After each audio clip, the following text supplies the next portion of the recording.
चंद्रमा पर जो खरगोश की आकृति दिखती है, एक काली सी आकृति दिखती है वहाँ पर, वो क्या है?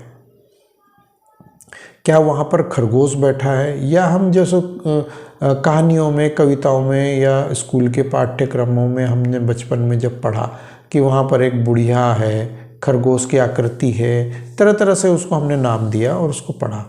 तो उसमें जो मेन चीज़ है वो ये है कि चंद्रमा पर श्वेत चंद्र में जो काली खरगोश की आकृति लक्षित होती है, श्वेत चंद्रमा यानी कि सफ़ेद चंद्रमा में काले रंग की जो आकृति लक्षित होती है, दिखती है, वह कुछ और नहीं है, वो कोई और ऐसी चीज़ नहीं है जो वहाँ पर बनी हुई है। वहाँ पर ऐसा कुछ भी नहीं है।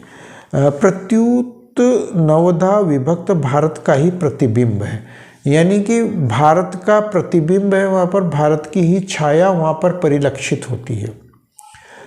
रात को जब वो चंद्रमा को हम देखते हैं तो उस पर जो एक आकृति नज़र आती है, वो काली छाया खरगोश जैसी, वो भारत का ही नक्शा वहाँ पर नज़र आता है।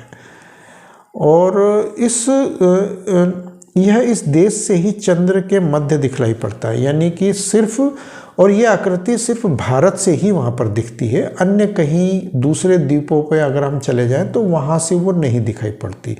और चंद्रमा पर वो जो आकृति दिखती है वो सिर्फ भारत, यानी कि हम अखंड भारत की भी बात कर सकते हैं। वर्तमान का भारत तो सिकुड़कर छोटा हो चुका है।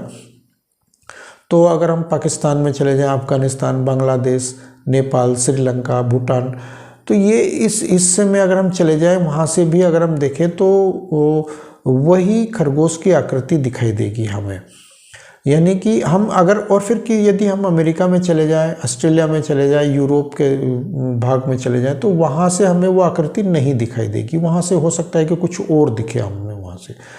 तो ये हमारे पुराणों का कहना है कि हमें जो आकृति नज़र आती है वो भारत का ही प्रतिबिंब है, और वो आकृति कुछ इस प्रकार की है कि वो काले खरगोश जैसी नज़र आती है। तो अन्य स्थान से इसे नहीं देखा जा सकता, ये कहना है हमारे पुराणों का। ये सिर्फ हमें पुराणों में ही मिलेगी। और ये हजारों लाखों वर्ष पहले यदि ये पुराण और वेद लिखे गए हैं तो इनमें आज भी वही सटीक चीज़ें उपलब्ध है। तो ये थी एक छोटी सी जानकारी। यदि आप लोगों को ये जानकारी अच्छी लगी हो तो कृपया कमेंट बॉक्स में मुझे ज़रूर बताएं। जाने से पहले इस वीडियो को लाइक अवश्य करते हैं। मिलते हैं अगली वीडियो में, तब तक के लिए जय श्री राम।